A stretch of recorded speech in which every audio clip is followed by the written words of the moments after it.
Bonjour à tous, aujourd'hui je vous fais une vidéo sur un rucher à côté de Fontainebleau, un rucher assez récent où j'ai mis des colonies l'année dernière. Et donc là aujourd'hui, on est fin septembre, il fait environ 18-19 degrés et on voit que l'activité est assez importante.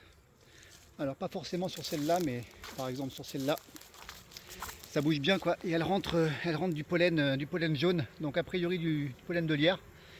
Donc là j'ai voulu faire cette vidéo parce qu'en fait on est sur un phénomène que je connais très mal, c'est la mielée de lierre. Mielée de lierre dont on parle souvent, c'est en fait la dernière mielée qui peut vraiment être importante pour les colonies d'abeilles et qui est souvent assez déterminante pour l'hivernage, puisque c'est la dernière source vraiment significative de nectar. Là on voit sur cette colonie et ça rentre pas mal de pollen, hein, on voit les boules jaunes. Donc là en fait j'ai vraiment une mielée de lierre assez spectaculaire que j'avais jamais eu auparavant. On va ouvrir une colonie. J'en ai déjà ouvert quelques-unes mais c'est assez impressionnant. Donc je vais vous montrer ça. Donc là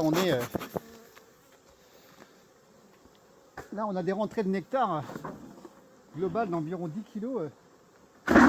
Ce que j'avais jamais vraiment observé à cette période.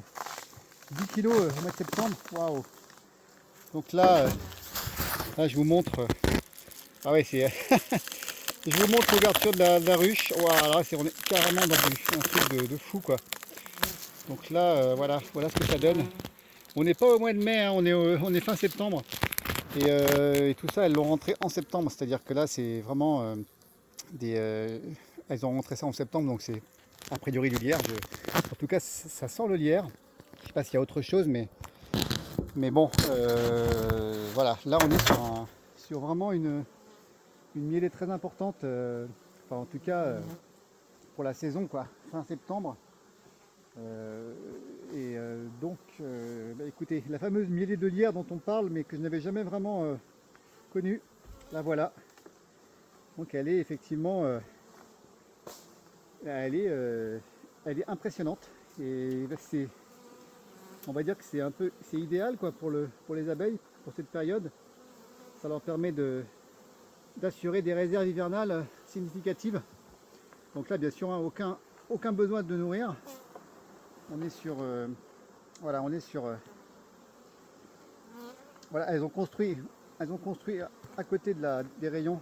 Donc là on a en fait des rayons de miel qu'elles ont construits là en septembre. C'est vraiment très très beau, hein, très impressionnant. Bon là je vais la renlever. Je ne sais pas si vous avez déjà eu des mielées de lierre aussi importantes. Si vous pouvez m'en parler dans vos commentaires. Ça m'intéresse. Moi c'est la première fois que je vois ça vraiment. Une mielée comme ça aussi abondante qui apporte une dynamique dans la colonie à cette période là en septembre où elles ont vraiment besoin de ressources pour préparer l'hivernage, que ce soit en pollen ou en nectar. Donc là voilà la mielée de lierre. Si vous lisez des bouquins, on en parle souvent de la mielée de lierre. Moi je l'avais jamais vraiment constaté. J'avais déjà vu des rentrées de nectar en septembre, mais c'était de l'ordre de 3 ou 4 kilos peut-être. Là on est plutôt sur du 10 kilos, davantage. Là on voit que c'est vraiment assez rempli partout.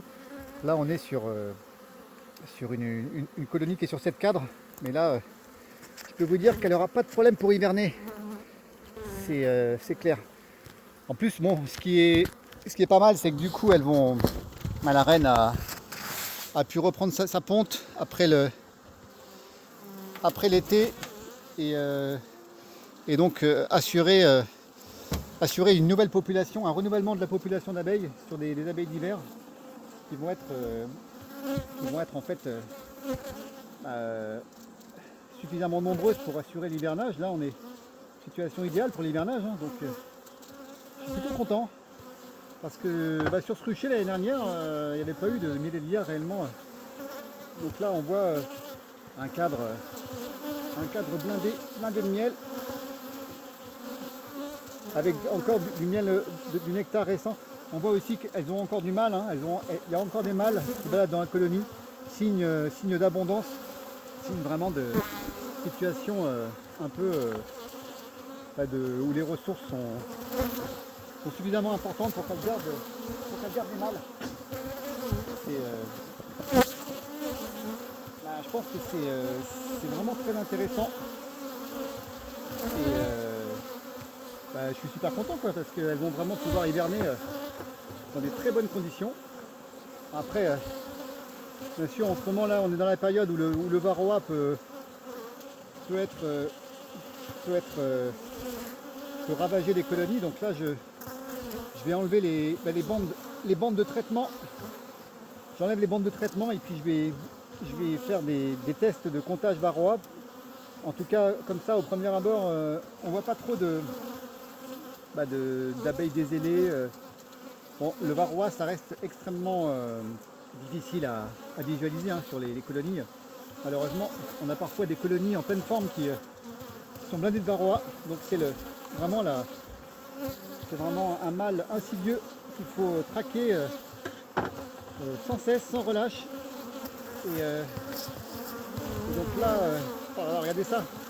Ce cadre est en fait plein de pontes. Hein.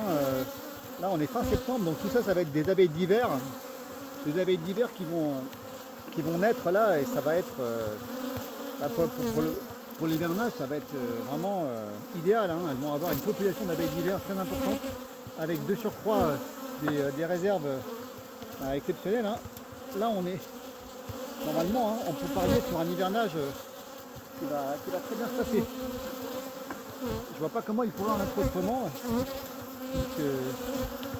Elles sont vraiment dans une situation idéale. Voilà, donc là on a le cadre idéal avec de la ponte au centre, hein, je la vois, et puis des réserves sur les côtés. On voit, enfin je sais pas si on le voit là, sur la vidéo, mais il y a encore beaucoup de mâles. Hein. Fin septembre, des mâles en abondance. On pourrait faire de l'élevage de rennes fin septembre ici au sud de l'Essonne. On est dans la région de Fontainebleau. Alors là, j'ai oublié mon lève-cadre et j'avais une bidouille, c'était un tournevis, mais il vient de céder, donc je suis un peu en galère. Donc voilà le bêtisier de l'apiculteur en même temps que la visite d'automne. Oublier son lève-cadre, c'est la loose, mais bon. Voilà, donc là on est, ça sent très fort le lien, hein. Vous ne pouvez pas vous en rendre compte, mais ça sent vraiment. Et on a un cadre idéal pour cette période, hein, avec de la pompe et des réserves vraiment très importantes. J'enlève les bandes de traitement. Ensuite, je vais faire un test varroa au sucre glace. Mais là, bon, peut-être un peu naïf, mais en tout cas, je le vois. Enfin, la situation a l'air très bonne pour la colonie. En tout cas, elles sont abondantes et pas d'abeilles dézélées, un couvain bien homogène. Bon. Voilà, donc là on a eu plusieurs jours de fraîcheur avec des températures en dessous des normales, mais là on repart aux alentours d'une vingtaine de degrés. Donc là, peut-être qu'on va en avoir encore quelques rentrées encore de nectar. Voilà. Donc là j'arrive à la fin de la visite, c'est vraiment pas pratique. Donc j'ai déjà oublié mon enfumoir lors d'une visite, j'ai déjà oublié ma combinaison. Et là j'ai oublié le lève-cadre, donc voilà, j'aurais fait la totale. Donc, n'oubliez pas, si vous faites des visites, de checker votre matériel, faites pas comme moi. Là, eh bien on continue c'est même topo, donc beaucoup beaucoup de réserves, hein, c'est plein à craquer. Et puis de la ponte. Donc là on est environ sur on va dire 3 ou 4 de ponte et puis le reste c'est de la réserve quoi. Donc c'est une situation un peu assez idéale. Je me répète mais c'est pas toujours comme ça. Là on est vraiment au top. Sur d'autres ruchiers, c'est pas du tout la même situation. Donc en plus ici on n'a pas de frelons donc ça aide aussi.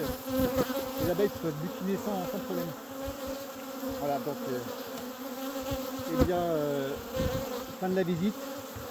Je vais faire ensuite un test filtre glace. Donc un test varroa, mais bon, je suis assez confiant étant donné la quantité d'abeilles, la quantité de couvain. Normalement, on est dans une situation d'hivernage idéale. Voilà. Bon, et bien, merci et bon hivernage à tous. Et bien, je vous dis à bientôt pour de nouvelles aventures d'apiculture.